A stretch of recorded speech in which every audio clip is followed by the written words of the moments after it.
Okay, can we just talk about how long it takes to get to school in the morning? I mean, it's ridiculous. Sometimes it takes more than 20 minutes just to get through the line of heavy traffic on the road leading up to school. You think that's bad? I spend an hour of my day on the bus in the morning and another hour after school.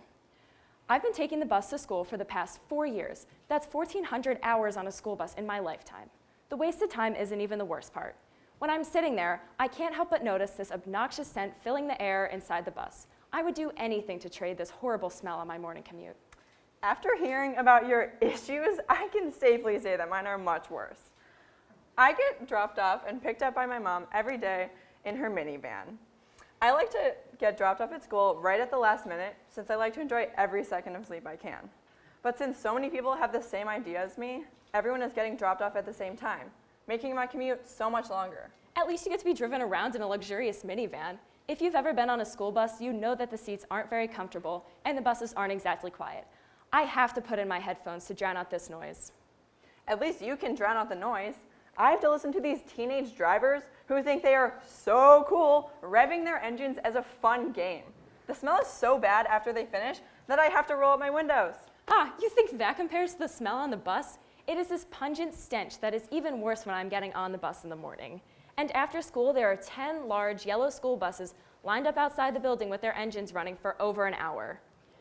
They are letting black clouds fill the air around the building. Kat, those aren't clouds. It's the exhaust from the buses. Have you ever heard a conversation like that? Have you ever wondered what is exactly in that exhaust? In the United States alone, there are 450,000 diesel school buses being driven around. My story is the reality for 25 million other students in this country. These students are exposed to diesel exhaust on these buses.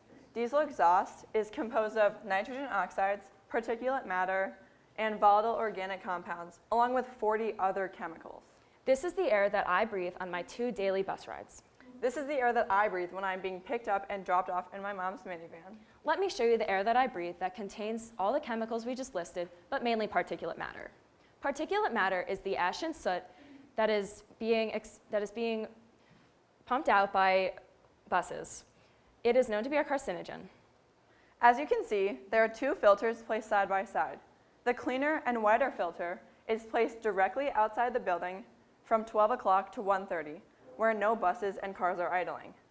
The darker filter is placed in the same location from 2 o'clock to 3:30, with buses and cars idling the whole time. According to the EPA, the gases emitted by diesel engines are known to worsen asthma and allergies, interfere with the development of children's lungs, and have been classified as a carcinogen by the World Health Organization. Right now, you might be breathing a sigh of relief because you are dropped off by a parent or get a ride from a friend. But even if you don't take the bus, you're still exposed to these harmful chemicals every day. For example, walking through a cloud of bus exhaust to get to your ride, or just driving behind a bus. This dark, harmful substance is entering the lungs of everyone around you.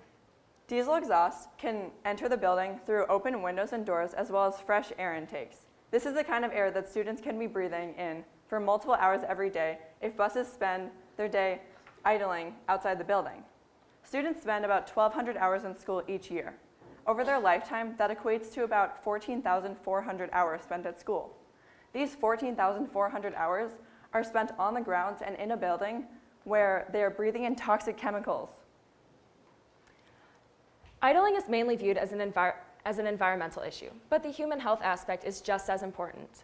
According to the NRDC, chemicals exposed by buses pose 23 to 46 times the cancer risk than what is already considered significant under federal law.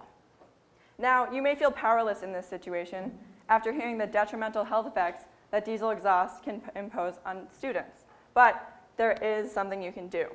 Car exhaust is a big contributor to this issue. By simply turning off your engines, you can help contribute to cleaner air in our community and a healthier population of students.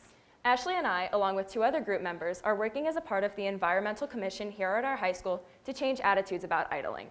Our goal is to get bus and car drivers to abide by local laws limiting the amount of time that they can idle for.